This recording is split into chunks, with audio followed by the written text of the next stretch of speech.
Hello friends, welcome to our channel the Prishita show. आज बात करते हैं स्ट्रेस और ब्रेस्ट फीडिंग के बारे में। अब क्योंकि डिलीवरी के बाद काफ़ी वुमेन्स को स्ट्रेस हो जाता है और डिलीवरी के बाद आपको ब्रेस्ट फीडिंग भी कराना होता है।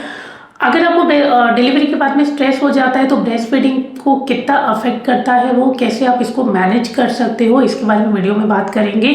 और स्ट्रेस आपको होता क्यों है, तो आपके केस में आपको पता चलेगा कि आपके केस में क्या प्रॉब्लम हो रही है, तो आप अच्छे से उसको मैनेज कर पाएंगे। इसके बारे में वीडियो में बात करेंगे। और वीडियो को शुरू करने से पहले आपसे रिक्वेस्ट करूंगी, चैनल पे नए हैं तो प्लीज़ चैनल को सब्सक्राइब कर लीजिए, साथ में बेल आइकन दिया हुआ है उसको प्रेस कर लीजिए ताकि आने वाले टाइम में जितने भी वीडियोस पोस्ट होते हैं चैनल पे उनका नोटिफिकेशन आपको टाइम से मिल जाए। तो बात करते हैं स्ट्रेस और ब्रेस्ट फीडिंग के बारे में। सबसे पहले मैं बात करूंगी कि स्ट्रेस होना क्या नॉर्मल है डिलीवरी के बाद में। तो स्ट्रेस होना बिल्कुल नॉर्मल है। कारणों की जब मैं बात करूंगी तो आप समझ जाओगे कि कितना नॉर्मल है, क्योंकि एक लेडी जब बेबी डिलीवर करती है, चाहे वो नॉर्मल डिलीवरी हो या वो वजाइनल डिलीवरी हो, वो काफ़ी चीज़ों के साथ में गुजरती है, वो काफ़ी चीज़ों को फेस करती है, जो स्ट्रेस होना बहुत ही कॉमन हो जाता है। तो ये बिल्कुल नॉर्मल है। अब उसको थोड़ा सा मैनेज आपको करना होता है, वो ज़रूरी होता है इस टाइम पे, क्योंकि ब्रेस्ट फीडिंग आपको बच्चे को इस टाइम पे कराना बहुत ज़रूरी है। जो बच्चे इस टाइम पे ब्रेस्ट फीडिंग करते हैं उन बच्चों की हेल्थ बहुत ज़्यादा अच्छी होती है, ब्रेन अच्छे से डेवलप होता है। तो आपको कोशिश करनी है कि आप ज़्यादा से ज़्यादा बच्चे को ब्रेस्ट फीड कराएं, बच्चे को फॉर्मूला वगैरह पर डिपेंड होना ना पड़े। तो अब सबसे पहले बात करेंगे कि स्ट्रेस आपको होता क्यों है।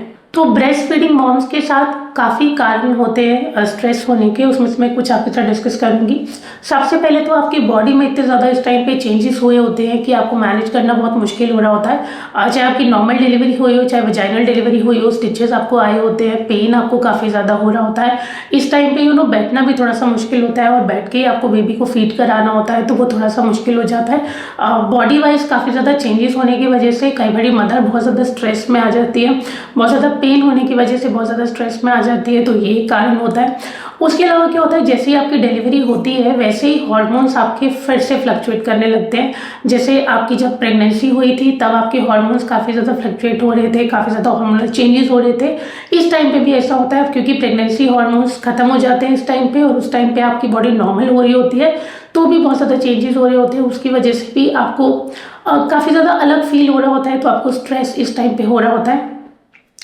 अब न्यू मॉम्स के साथ में एक प्रॉब्लम ये भी होती है कि आप सो नहीं पाते हो। अब बच्चे का पता नहीं होता है दिन के टाइम में सो रहा है, रात के टाइम में सो रहा है, और क्योंकि छोटा बच्चा होता है तो बहुत छोटे छोटे नैप्स लेता है। इस वजह से आपकी बॉडी को प्रॉपर तरीके से रेस्ट नहीं मिल पाता और आपको स्ट्रेस हो जाता है। कई बार क्या होता है कि जब आपको ब्रेस्ट फीडिंग करानी होती है तो आपको एक्सपीरियंस ही नहीं होता। कई बार फर्स्ट बेबी होता है, कई बार आपको गाइड करने के लिए कोई नहीं होता। कई बार क्या होता है कि ब्रेस्ट मिल्क का सप्लाई उतना नहीं हो रहा होता है, तो आप थोड़े से परेशान हो रहे होते हो कि बच्चे का पेट भर रहा है कि नहीं भर रहा है, तब आपको स्ट्रेस हो जाता है। कई बार क्या होता है, कुछ बच्चों के साथ में अब जैसे फीड किया और बच्चे सो गए, आराम से रिलैक्स हो गए, बट कुछ बच्चों के साथ में होता है बच्चे बहुत ज़्यादा क्रैंकी होते हैं, बच्चे बहुत ज़्यादा रो रहे होते हैं इस टाइम पे। वो कुछ न्यूबॉर्न बेबीज़ के साथ में होता है, आप उसमें आप कुछ कर नहीं सकते हो। बट जब ऐसा हो रहा होता है कि बेबी मैनेज नहीं हो पा रहा होता, बेबी बार बार रो रहा होता है, तो उस टाइम पे भी मदर को काफ़ी ज़्यादा स्ट्रेस हो जाता है।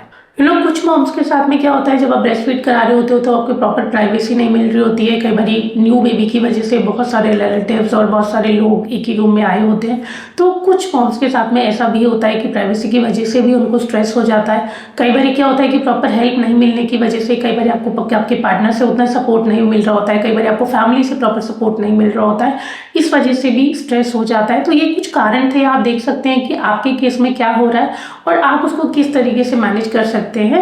तो स्ट्रेस होना बिल्कुल नॉर्मल है, मैनेज करना आपके हाथ में है।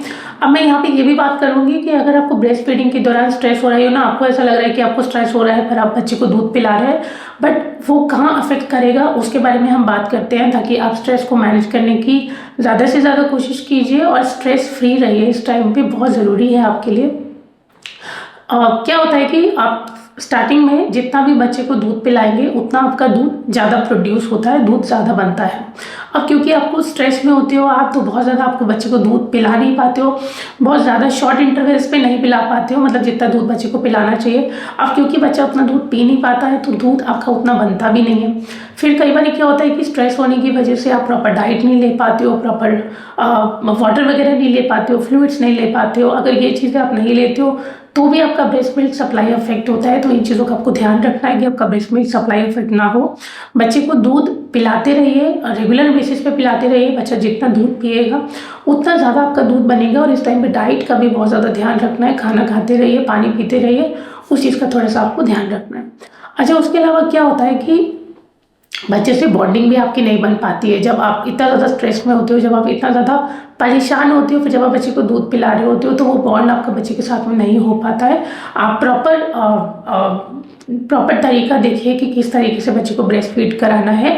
अगर आपको प्राइवेसी का प्रॉब्लम हो रहा है तो आप बिना शर्माए कह सकते हैं कि आप प्लीज़ सब रूम से बाहर हो जाइए, आपको बच्चे को फीड कराना है। ये आप कर सकते हैं, इसमें कुछ प्रॉब्लम नहीं है। स्ट्रेस लेने की वजह से जब आप बच्चे को ब्रेस्ट फीड कराते हो तो एक स्ट्रेस हार्मोन आपके अंदर बनता है, कॉर्टिसोल।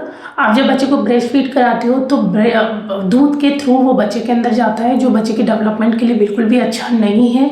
तो आपको ज़रूर अपना जो स्ट्रेस है वो मैनेज करना है। कई बार क्या होता है, जब आप दूध पिला रहे होते हो, क्योंकि दूध जल्दी आपका बनना बंद हो जाएगा, तो स्ट्रेस लेते लेते तो बच्चे को जल्दी आपको दूध पिलाना स्टॉप भी कराना पड़ता है। क्योंकि डॉक्टर भी रिकमेंड करते हैं कि 6 महीने या 1 साल तक बच्चे को सिर्फ माँ का दूध ही पीना चाहिए। तो आप प्लीज़ जितना भी हो सके स्ट्रेस फ्री रहिए। आगे मैं ये भी बात करूँगी कि किस तरीके से आप स्ट्रेस फ्री रह सकते हैं, तो उस चीज़ों को करके आप स्ट्रेस फ्री होकर बच्चे को ब्रेस्ट फीड कराते रहिए। तो किस तरीके से आपको अपने स्ट्रेस को मैनेज करना है, मैंने आपको पहले भी बताया था। जितने भी कारण मैंने बताए उसमें से आप देखिए कि आपको क्या ट्रिगर कर रहा है, आपको किस वजह से स्ट्रेस हो रहा है। कुछ लोगों को क्या होता है कि न्यूज़ देखने की वजह से स्ट्रेस हो गया, आप बंद कर दीजिए, उस टाइम पे न्यूज़ मत देखिए। कई लोगों को क्या होता है, जैसे मैंने आपको पहले भी बताया कि प्राइवेसी की वजह से स्ट्रेस हो रहा है, आप कहिए कि आपको प्राइवेसी चाहिए इस टाइम पे। कुछ लोगों को पेन की वजह से स्ट्रेस हो रहा होता है, आप अपने डॉक्टर से बात कीजिए, वो आपको कुछ ऐसे पेन किलर्स रिकमेंड करेंगे। अपने आप से मत लीजिएगा, डॉक्टर से प्रेस्क्राइब करा के लीजिए, तो पेन आपको कम होगा, तो स्ट्रेस आपका कम होगा। तो आप देखिए आपको क्या डिस्टर्ब कर रहा है, उसका सॉल्यूशन उसके अकॉर्डिंगली निकालिए। और सबसे ज़्यादा जो ज़रूरत होती है इस टाइम पे वो होती है नींद की। एक मदर को सबसे ज़्यादा इस टाइम पे सोने की ज़रूरत होती है, वो नहीं सो पाती है। जब आप घर आ जाते हैं बेबी को लेके, जब आप हॉस्पिटल में होती हो प्रॉपर रेस्ट आपको मिल रहा होता है, जब आप घर पे आ जाते हो तो काफ़ी चीज़ें आपको खुद से ही मैनेज करनी होती है। ये घर का काम होते रहेगा। इस टाइम पे जब आपका बेबी सो रहा है, आप सब कामों को भूल के एक नैप ले लीजिए, थोड़ा सा रेस्ट कर लीजिए, चाहे वो दिन है चाहे वो रात है। जब आपका बेबी सो रहा है आप उस टाइम पे सोना ही है। जब आपका बेबी जग रहा है आप उसको फीड कराइए, आप किसी की हेल्प लीजिए। वो बहुत ज़्यादा इंपॉर्टेंट हो जाता है इस टाइम पे, अगर आपको स्ट्रेस फ्री रहना है। फैमिली सपोर्ट लेने से घबराइए मत। जितना भी आपकी फैमिली आपको सपोर्ट कर सकती है, जितना भी आपके पार्टनर आपको सपोर्ट कर सकते हैं, अगर वो भी नहीं हो पा रहा है तो आप वैसे भी किसी से हेल्प ले सकते हैं। हम घर पे 1-2 हेल्प के लिए रख सकते हैं इस टाइम पे, जो आपका काफ़ी काम मैनेज कर लेते हैं लोग, तो वो आप कर सकते हैं। ये चीज़ें इस टाइम पे बहुत ज़्यादा ज़रूरी है आपके लिए। इन सब चीज़ों के अलावा थोड़ी सी रिलैक्सेशन टेक्निक आप कर सकते हैं। इस टाइम पे थोड़ा सा मुश्किल हो जाता है, आई कैन अंडरस्टैंड। मतलब थोड़ा सा मेडिटेशन हो गया, थोड़ा सा योगा हो गया। अगर आप ये भी नहीं कर पा रहे हैं तो ऐसी कोई चीज़ ऐसा कोई म्यूज़िक हो सकता है, ऐसी कोई बुक हो सकती है, क्योंकि कभी 10 मिनट के लिए भी कोई बुक पढ़ के आपको बहुत अच्छा फील होता है। कोई भी ऐसी चीज़, कई बार कुछ खाना हो सकता है, कई बार किसी से बात करना हो सकता है, कोई भी ऐसी चीज़ जो आपको हैप्पी फील कराए, जो आपको अच्छा फील कराए इस टाइम पे, वो आप कीजिए। और जैसे जैसे आपकी बॉडी रिकवरी होती है उस टाइम के बाद में थोड़ा मेडिटेशन, थोड़ा योगा, थोड़ा एक्सरसाइज, ये सब चीज़ें बहुत ज़्यादा ज़रूरी हैं। क्योंकि ये तो कारण हो गए अभी के लिए स्ट्रेस के। आगे आगे जैसे आप चलते हैं तो स्ट्रेस के कई कारण और भी बनते हैं, तो इसलिए आपको स्ट्रेस को हमेशा मैनेज करके चलना है, वो बहुत ज़्यादा इंपॉर्टेंट होता है। और फैमिली और फ्रेंड्स से और अपने पार्टनर से हेल्प लेने में इस टाइम पे बिल्कुल मत घबराइए, बिल्कुल मत सोचिए, सबकी हेल्प लीजिए और अपना ध्यान रखिए, बच्चे का ध्यान रखिए। तो आई होप आज का वीडियो आपके लिए हेल्पफुल रहा होगा। वीडियो हेल्पफुल रहा है तो लाइक बटन प्रेस कर दीजिएगा, और चैनल को अभी भी सब्सक्राइब नहीं किया है तो चैनल को सब्सक्राइब कर दीजिएगा। आज के लिए इतना ही, आगे मिलता है एक नए टॉपिक के साथ। Thank you so much.